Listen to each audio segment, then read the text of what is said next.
प्यारे बच्चों, स्वागत है आपका विस्फोट लर्निंग एकेडमी के इस नए वीडियो में। तो बच्चों, आज के इस वीडियो में हम आपकी कक्षा 10वीं विज्ञान जो छत्तीसगढ़ बोर्ड पर आधारित है उसके अध्याय 13 की शुरुआत जो कि है प्रकाश के परावर्तन तथा अपवर्तन गोलीय सतह पर। अभी हम लोगों ने पाठ 10 में आपके पढ़ा है समतल सतह पर प्रकाश के परावर्तन एवं अपवर्तन। इस पाठ के अंतर हम गोलीय सतह पर, गोलाकार सतह पर हम पढ़ेंगे प्रकाश के परावर्तन तथा अपवर्तन। तो एकदम सहज, सरल और आसान भाषा में विद कंसेप्ट आपको सारे टॉपिक समझाए जाएंगे। तो आइए बिना देर के वीडियो को शुरू करें।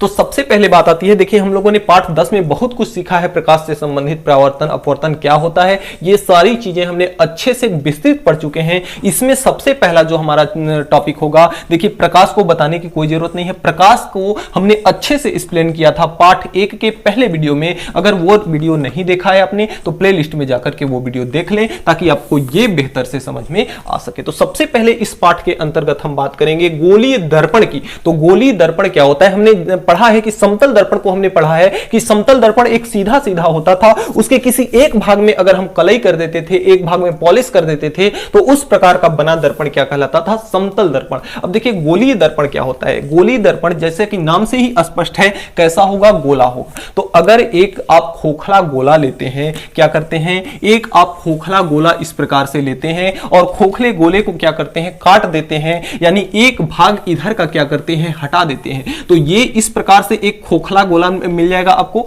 तो गोलीय दर्पण जो होते हैं खोखले गोले के भाग होते हैं। क्या बताया हमने कि गोलीय दर्पण खोखले गोले के भाग होते हैं। समतल दर्पण में जैसे कि आपने एक इस प्रकार का तल बनाते थे और एक भाग में क्या कर देते थे, पॉलिश कर देते थे। तो हमेशा जहां बात आएगी दर्पण की वहां पॉलिश तो आपका होगा ही होगा, लेकिन यहां समतल दर्पण था इसलिए यह क्या था, सीधा सीधा था। लेकिन यहां पे गोलीय दर्पण है तो गोलीय दर्पण यह किसका भाग है, खोखले गोले का। तो खोखले गोले का अगर इसको दो भागों में विभाजित कर दें तो एक भाग इसका ये हो जाएगा और एक दूसरा भाग इसका ये वाला हो जाएगा। तो ये दोनों क्या है, खोखले गोले का भाग है, जिसमें इसमें कलई दो प्रकार से की जा सकती है। एक तो इसके अंदर कलई कर दें, अंदर इसके पॉलिश कर दें, और दूसरा इसके क्या कर दें, इसके दूसरे में इसके क्या कर दें, बाहर की ओर कलई कर दें, बाहर की ओर पॉलिश कर दें।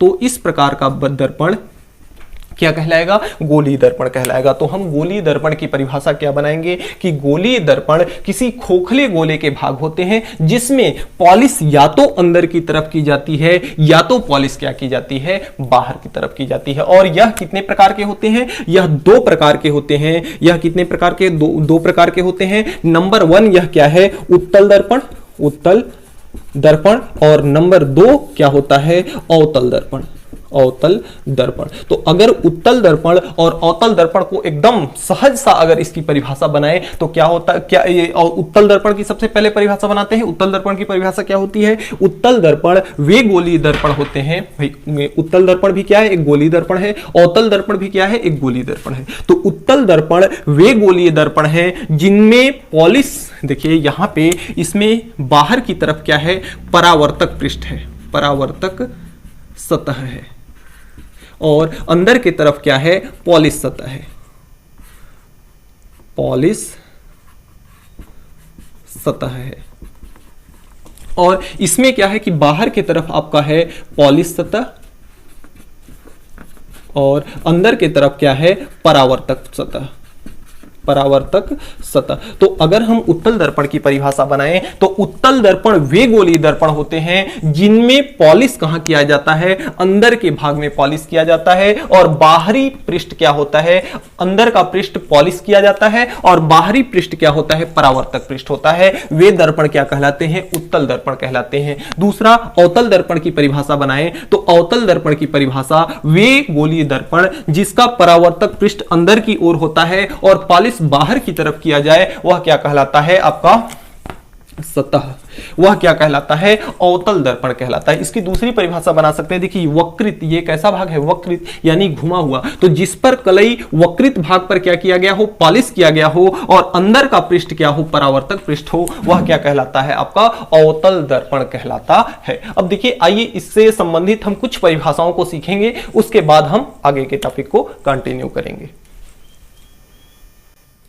तो देखिए ये हमारा कैसा दर्पण है जिसके अंदर के तरफ कलई की जाती है, अंदर के तरफ पॉलिश होता है, वह आपका क्या कहलाता है, उत्तल दर्पण। और इसके पॉलिश कहां किया गया है, पॉलिश सतह ये बाहर की तरफ है, पॉलिश सतह, तो पॉलिश सतह इसका बाहर की तरफ है, यानी यह कौन सा दर्पण है, अवतल दर्पण है। तो यह कौन सा दर्पण है, अवतल दर्पण है। अगर इसमें कुछ पॉइंट्स की हम बात करें तो यहां पे देखिए एक इसका केंद्र होता है जिसे हम कहते हैं वक्रता केंद्र, वक्रता केंद्र, जिसको क्या कहते हैं, वक्रता केंद्र कहते हैं। तो देखिए अगर हम वक्रता केंद्र की परिभाषा बनाएं, किसकी परिभाषा, वक्रता केंद्र की, ध्यान से सुनिएगा, परिभाषा एकदम आसान है, आप यहां ही इस क्लास में ही आपको यह परिभाषा याद हो जाएगी। तो देखिए वक्रता केंद्र किसे कहते हैं, हमने बताया कि जो अवतल दर्पण या उत्तल दर्पण जो होता है एक खोखले गोले का क्या होता है, भाग होता है। तो अगर इस दर्पण को अगर हम इस तरह से देखें, इस तरह से देखें, यानी क्या समझें इसको, एक खोखला गोला अगर इस प्रकार से समझें, अगर इस दर्पण को इस खोखला गोला इसको समझें,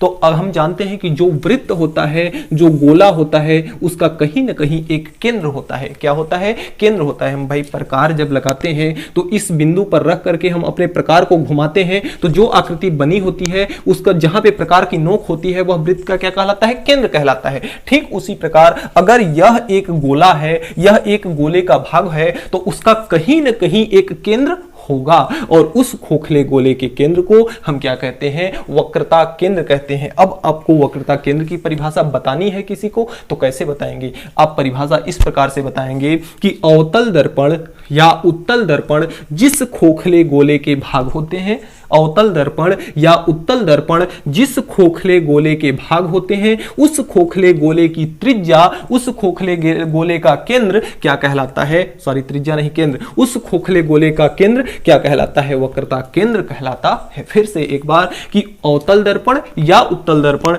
जिस खोखले गोले के भाग होते हैं उसके केंद्र को क्या कहते हैं, वक्रता केंद्र कहते हैं।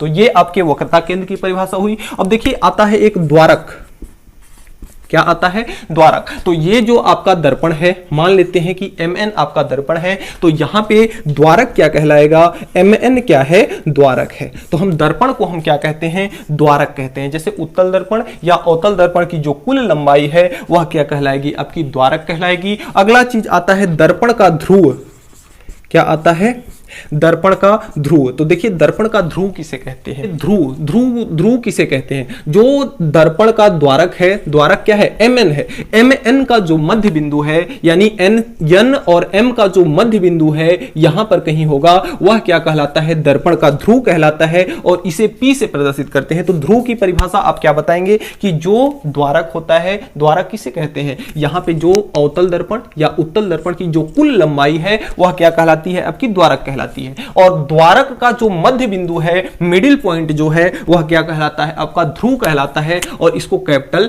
P से प्रदर्शित किया जाता है, और वक्रता केंद्र को कैपिटल R से प्रदर्शित किया जाता है। तो इस प्रकार से आपका ध्रुव हुआ। अगला आता है आपका मुख्य अक्ष, क्या आता है, मुख्य अक्ष। तो मुख्य अक्ष क्या होता है, मुख्य अक्ष की परिभाषा बनाएं तो ये जो सीधी सीधी लाइन आपको दिख रही है ब्लू वाली, ये जो लाइन जा रही है केंद्र से होकर के, केंद्र को हम क्या कहते हैं, वक्रता केंद्र को हम C से प्रदर्शित करते हैं ना, तो कैपिटल C। तो वक्रता केंद्र और P से ये लाइन कहां से कहां तक जा रही है, वक्रता केंद्र, और यह क्या है, ध्रुव है। तो वक्रता केंद्र और ध्रुव से होकर जाने वाली सीधी सीधी रेखा क्या कहलाती है, मुख्य अक्ष कहलाती है। तो मुख्य अक्ष की परिभाषा आप क्या बताएंगे कि वक्रता केंद्र और दर्पण के ध्रुव से होकर के जाने वाली सीधी सीधी रेखा क्या कहलाती है, मुख्य अक्ष कहलाती है। अब इन परिभाषाओं को ध्यान देखें, देखिए जो भी परिभाषा यहां पर है अवतल दर्पण के लिए है, ठीक उसी प्रकार उत्तल दर्पण के लिए भी होंगी, इसमें कोई चेंजिंग नहीं करना है। बस यहां पे अगर उत्तल दर्पण होता तो अंदर की तरफ कलई होती, अंदर की तरफ पॉलिश होता, अवतल दर्पण है तो बाहर की तरफ इसके पॉलिश है, इसलिए परिभाषाओं में अवतल दर्पण का हो चाहे उत्तल दर्पण का हो उसमें कोई अंतर नहीं होगा। तो देखिए अभी हमने कुछ परिभाषाओं को इसके समझा, जैसे कि वक्रता केंद्र की परिभाषा, दर्पण के ध्रुव की परिभाषा, और दर्पण के मुख्य अक्ष की परिभाषा, और दर्पण के द्वारक की परिभाषा, ये हमने सीखा। अब हम सीखेंगे क्या, मुख्य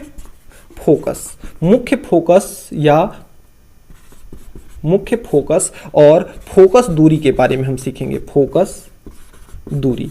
मुख्य फोकस और फोकस दूरी के बारे में हम सीखेंगे। तो आइए देखते हैं कि मुख्य फोकस और फोकस दूरी क्या होती है। देखिए सबसे पहला चीज कि हम यहां से एक ऐसी किरणों को इस पे से गुजारेंगे, इस पे से ऐसी किरणों को गुजारेंगे जो कि कहां होंगी, मुख्य अक्ष आपकी क्या है, यहां से जो C और P से होकर सीधी सीधी रेखा जाती है वह क्या कहलाती है, मुख्य अक्ष। अब इस पे से हम ऐसी किरणों को गुजारें जो इस मुख्य अक्ष के समांतर हो, इस मुख्य अक्ष के क्या हो, समांतर हो। अब देखिए समांतर क्या चीज है कि जैसे अगर दो रेखाएं आपकी जा रही हैं, इस प्रकार से अगर दो रेखाएं जा रही हैं तो दो रेखाएं आपस में समांतर कब कहलाएंगी कि जब इसको हम चाहे इधर अनंत तक बढ़ा दें और चाहे तो इधर अनंत तक बढ़ा दें, लेकिन कहीं पे कितना भी बढ़ा दें इन दोनों रेखाओं को, लेकिन ये दोनों रेखाएं आपस में टच ना करें, तब ये दोनों रेखाएं आपस में क्या कहलाएंगी, समांतर कहलाएंगी। ठीक उसी प्रकार हम ऐसी किरणों को भेज रहे हैं, ऐसी प्रकाश की किरणों को भेज रहे हैं जो कैसी जा रही हैं, मुख्य अक्ष के समांतर जा रही हैं। तो यहां से ये जो किरणें जा रही हैं तो मुख्य अक्ष के कहां जा रही हैं, समांतर। अब देखिए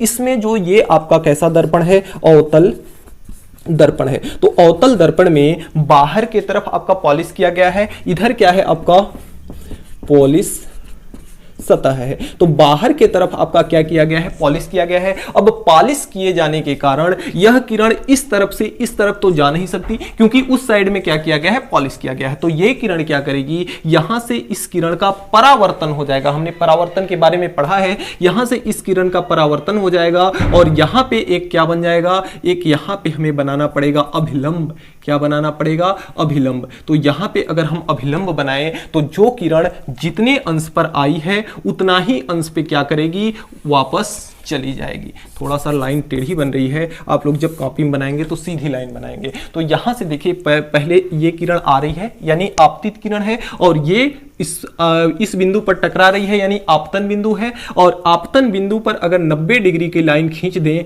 90 डिग्री का कोण बनाते हुए अगर कोई लाइन खींच दें तो वह क्या कहलाएगा, आपका अभिलंब कहलाएगा। तो एक अभिलंब हमने बनाया। अभिलंब का मतलब यह हुआ कि यहां से ये कोण और ये कोण आपस में बराबर होगा, आपतन कोण और परावर्तन कोण।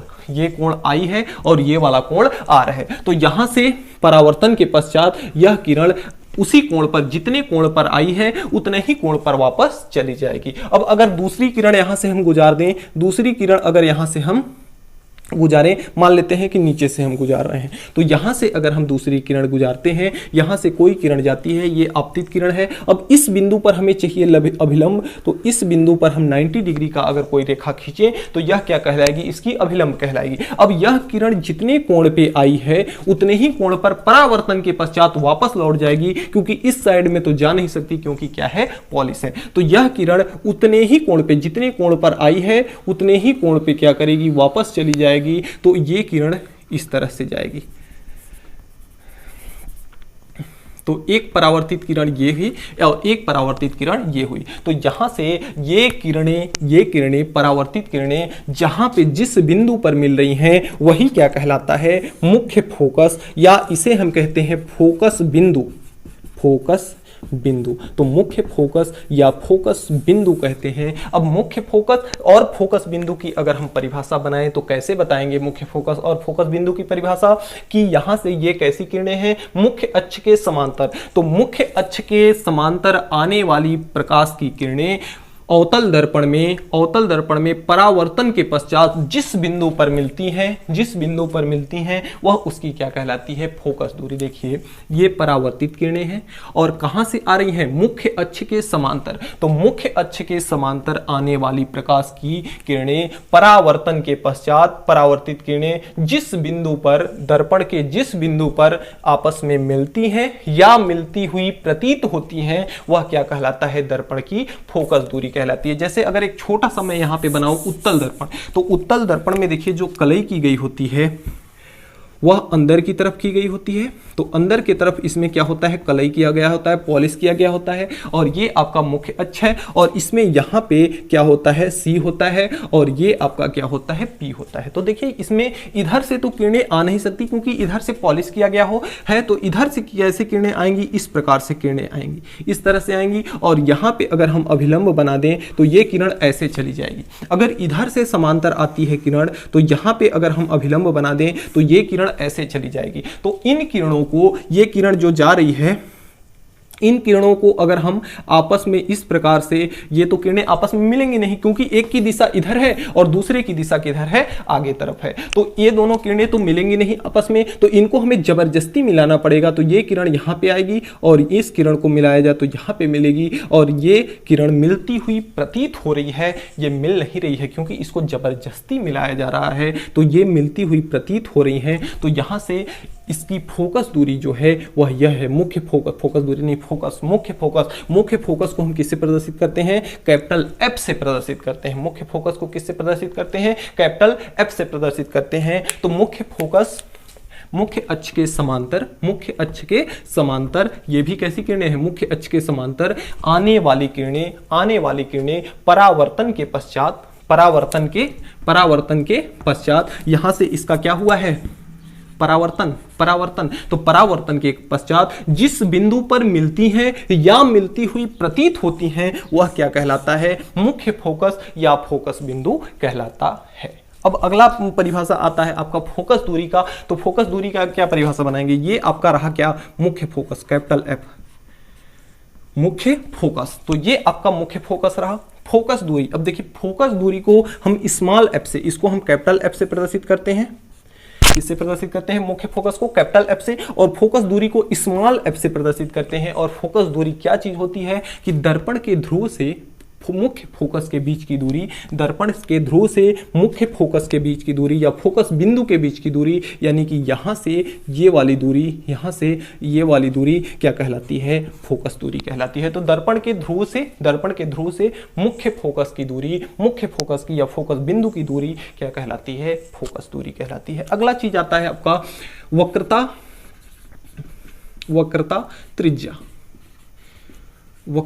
त्रिज्या। तो यहां से देखते हैं दर्पण के ध्रुव से वक्रता केंद्र की दूरी, दर्पण के ध्रुव से वक्रता केंद्र की दूरी वक्रता त्रिज्या कहलाती है, और इसे कैपिटल आर से प्रदर्शित किया जाता है। तो अगर कोई वक्रता त्रिज्या की परिभाषा पूछे तो दर्पण के ध्रुव से वक्रता केंद्र की दूरी क्या कहलाती है? वक्रता त्रिज्या कहलाती है। तो ये तो आपकी गोलीय दर्पण से संबंधित कुछ महत्वपूर्ण परिभाषाएं हुई जो कि इस चैप्टर के अंदर बार बार काम में आपको आएंगी।